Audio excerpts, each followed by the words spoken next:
Quên cái gì thế đó. Dạ. Gãy được không mà phải ngang ngang kìa. Chân phải để thuộc lên. Đó. Hello ma'am, ako ay hujik kali da phame ngasi se akoi Vegas Mall da sitare jamin ngerang la 19 tarik ta release hogi do apa 19 tarik ta release hogare ngasi se 21 ni do ma'am akoi sitare jamin par jeng bachali ni ado nungai ti hon jenga ga kona sum bai review khangala ge ado akoi se ai ne mapa ne janupi ga di akoi mapa ga hanga ga akoi hum mari tani chali se Ado Vegas Mall ni manak tani da jam lapte do raga mu jeng hala kyam kuire khoi na movie jeng ta bache chahi ahum rom khara mani khoi na mapan thoga movie jeng ta bache ichani kichi pikpani na ado hojikti chahi ani hela ni na ma se pu bajare do na khoi ngasi je jeng raga na movie su review khajai plus dai di kaino da su Netflix su kai ga da su la ro na hai ta ya du ge khoi sum jeng tho raga na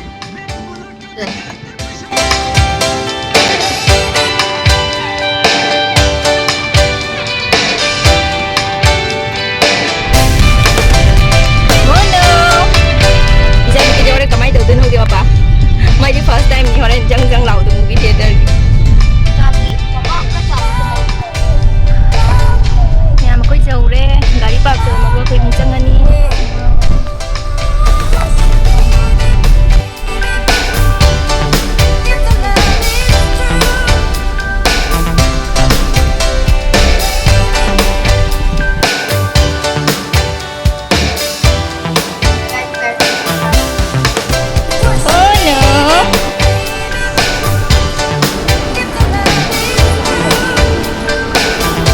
Còn tròn cái gì kìa.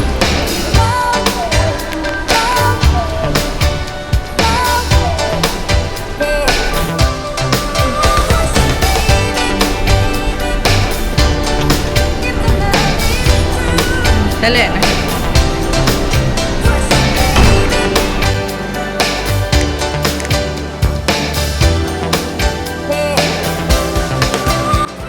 Khoi jauh deh, bibiar mamang dah. Dah hujik hatang khoi photo shoot tong nara bani. Dah hoi jangan ni hujik.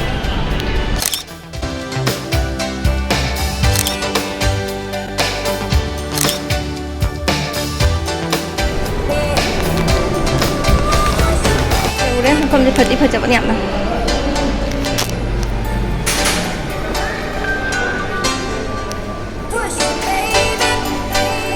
Ai chỉ kinh trồng ta khơi quỳ chẳng em ai sẽ phẩm nó lên rồi mình. Hả?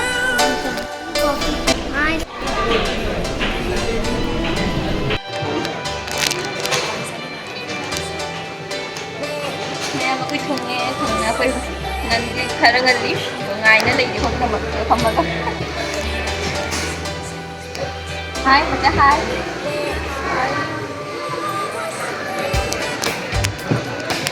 movie hậu thì người ta chapot padeng ding na lagi basi udah chaning mengkau le mana kau ingai no what do you want mana what do you want ha kau hai ba Mana? What do you want? You want popcorn?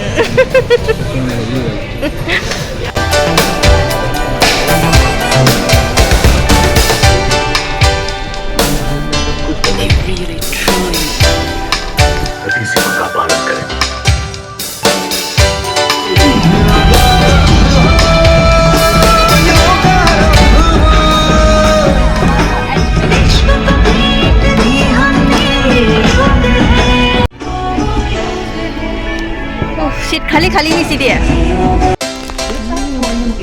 मैं mà quay dùng nó thơm nè chút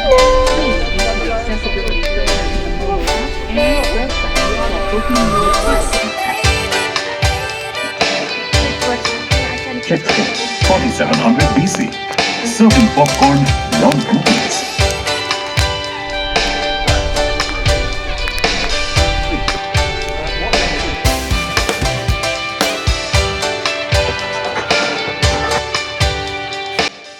Hello everyone, good morning. Ma'am,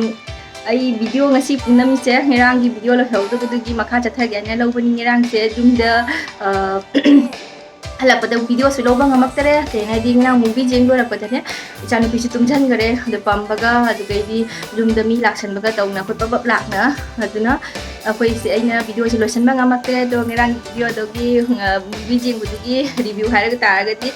ami khan movie ni nungai de madam di leite ado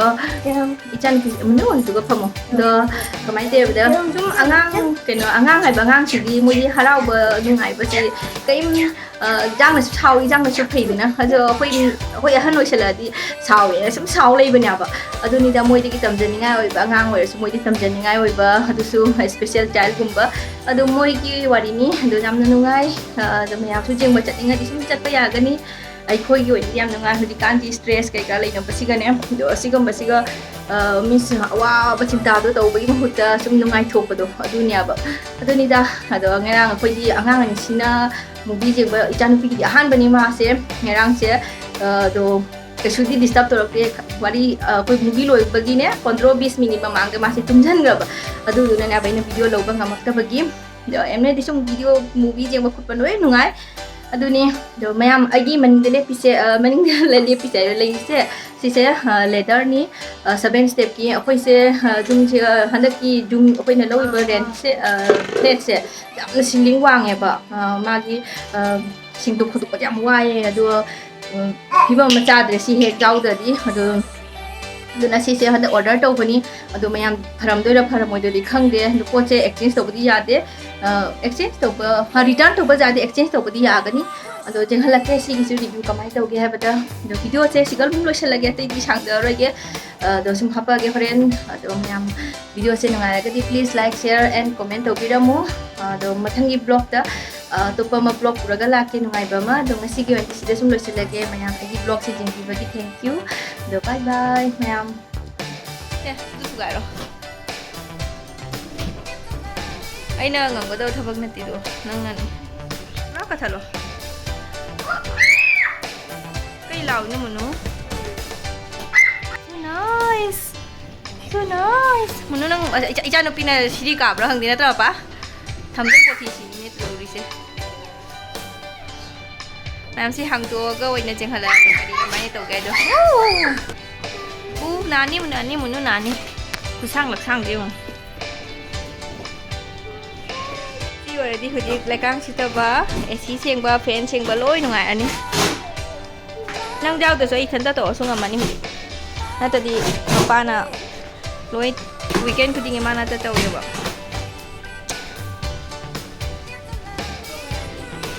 rang du to wow kok sang do ri he adu ke tok di mapa fu kre chandorok tori dana nang chu stain oi bese wang na uri ni